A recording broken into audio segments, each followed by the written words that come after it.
Good afternoon. This is Christopher Tipper of Hunter Benefits Consulting Group, co-host of On the Couch and Tuesday Topics. And together we have Christina Kennanen, also one of our co-hosts from On the Couch and Tuesday Topics. And since today is Tuesday, November 30th, it is November 30th, that's Yes. right? Yes. All right. It's obviously Tuesday Topics. This is our attempt at a more serious look at an issue than On the Couch. Sometimes it works out, sometimes it doesn't.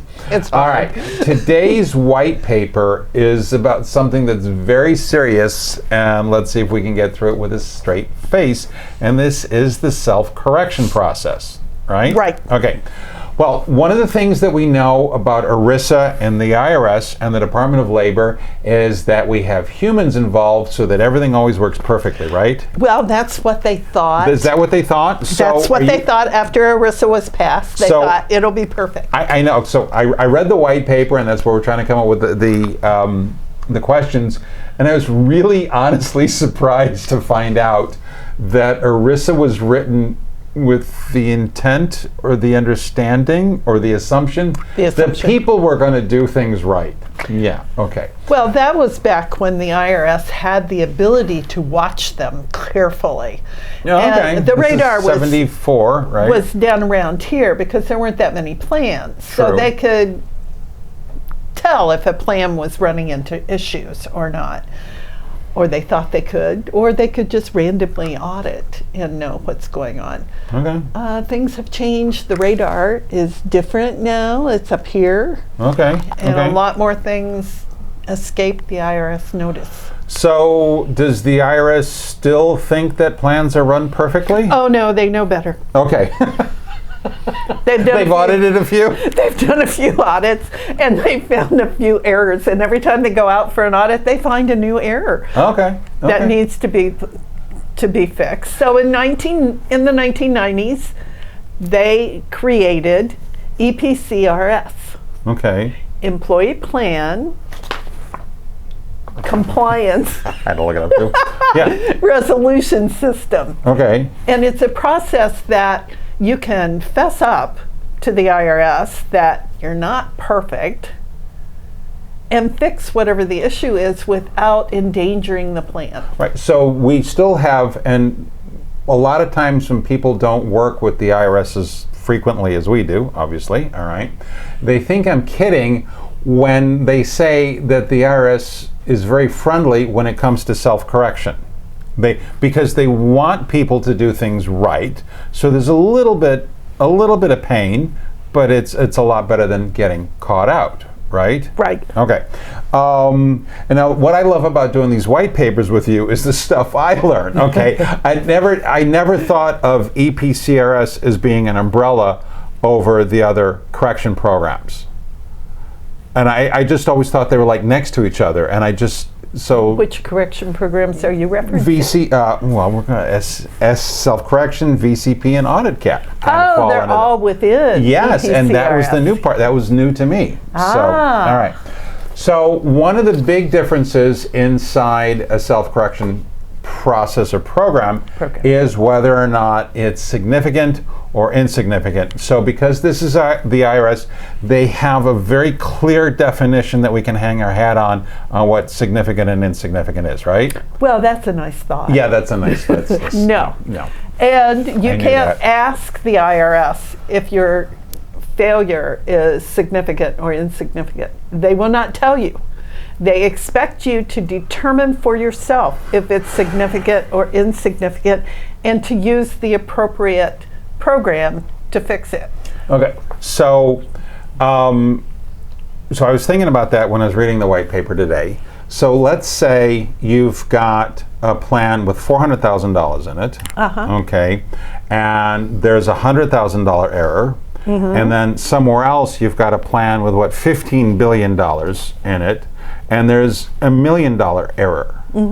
Okay, I'm kind of guessing the $1 million error isn't significant. Right. Whereas the $100,000. Well, it's not significant as far as the assets go. Right. Because as a percent, yeah, $1 million is significant, but because it's such a small percentage of the total plan, you've got a higher likelihood of calling it insignificant. But if you have a large plan and they have a number of failures in a year, then that starts to make then things... everything becomes significant, and you have to use a different program. They want this EPCRS and the self-correction program to be available to small plans. In other words, you know and I know that a $100,000 error in a $400,000 plan, that's pretty significant. Yeah. But they don't want to just look at that. Okay. They want to look at who was affected, what ratio of the participants were affected, what ratio of participants in that same category as and the frequently failure. and things like that. Yes. Yeah. Okay. So since the IRS doesn't give us a clear answer as to what's significant and insignificant, do they give us a clearer answer as to who can make use of the self-correction program? Yeah, they're very clear. Oh, okay.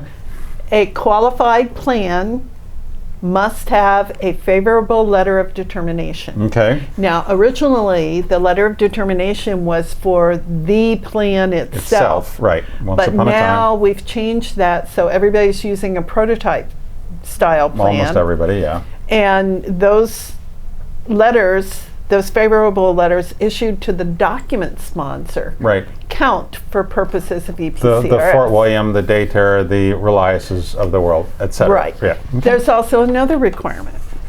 Every plan sponsor needs to have practices and procedures in Right. place Right.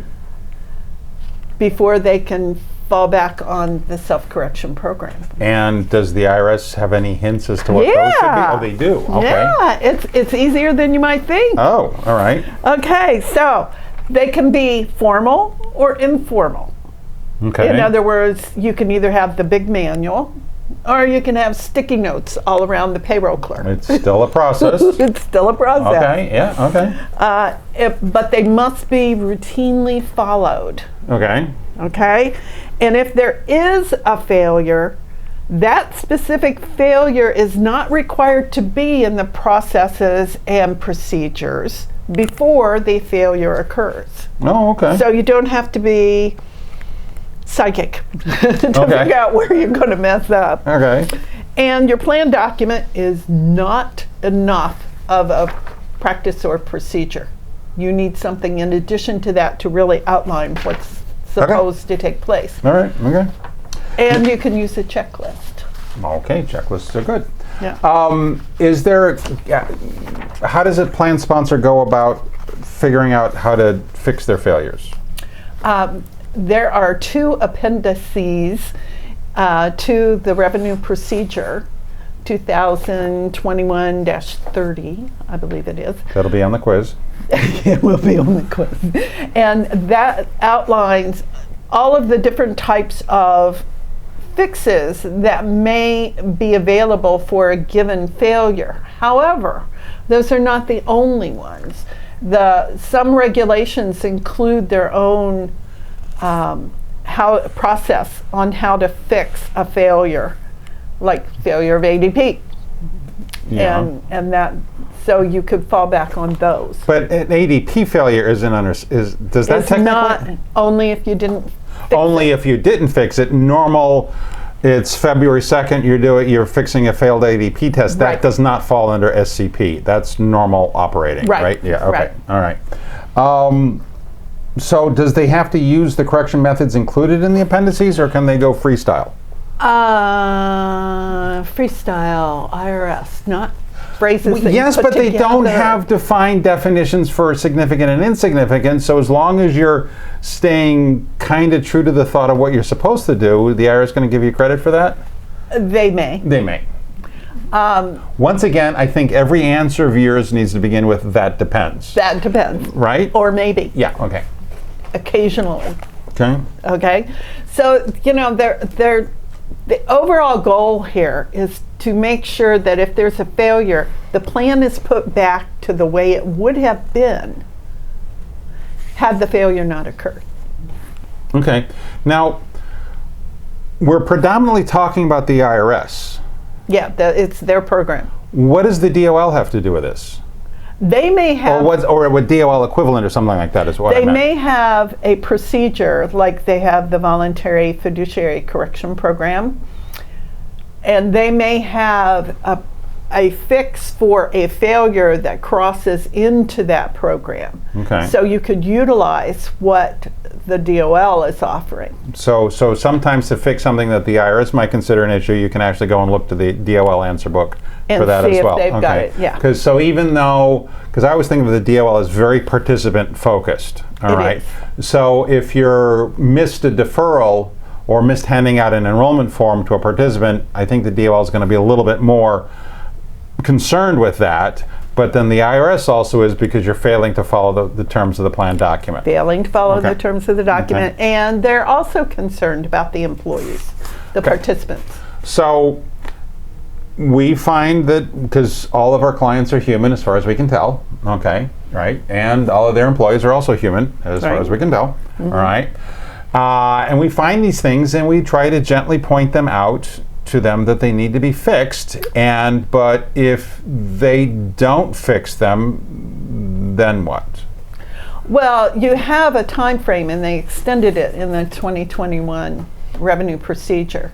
So they extended it by 1 year. Initially, let's say you had an ADP failure that you didn't correct within that Right. 12-month period. You could add 3 more years or 2 more years to it Okay. in order to fix it. Okay.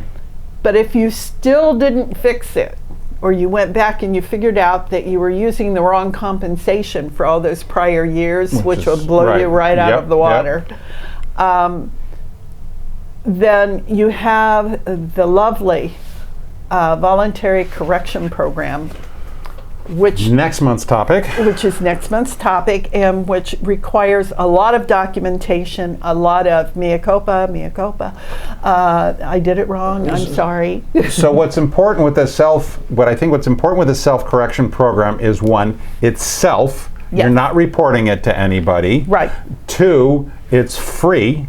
Yes. I mean, you're not paying a user fee to the IRS And you probably have minimal fees to get it corrected. for the compliance side, right? Right. Okay. And 3, it's the honor system. Okay. You're on your own on making sure things are done right. And those are and Boy Scouts. Okay, on my honor. Yeah. So because the IRS really is concerned with people, they really do want to promote. It sounds like I'm kidding. I'm not. People self-correcting, because they figured out everybody's human. They didn't know that until 1975, because they didn't know it in 1974. Right? So they do want to self-fix, and that these are important, and it costs less to self-fix than to get caught. And also, if you do not fix it, and you do not go through the EPCRS, which is either the SCP or the VCP, you can disqualify your plan. Right. And they don't want you to disqualify your we got audit cap, plan. and we got expensive, and yeah. Well, it's expensive, but it's also, that would be a burden on the participants, because all of the money in the plan, which would have to be paid to them, would become taxable to them immediately. All right. So please look for this on the web. We're going to be posting the white paper should be posted on the website before the video posts. All right. And as always, Felipa gets mad at me if I ever stop thinking about this. Like, subscribe, comment. Please do. We have lots of people telling us about they've seen the videos. Well, then like and subscribe, please. All right. And stay until the end, so our counts go up. Specific questions, sales@hunterbenefits.com. And thank you very much. Take care. Yay.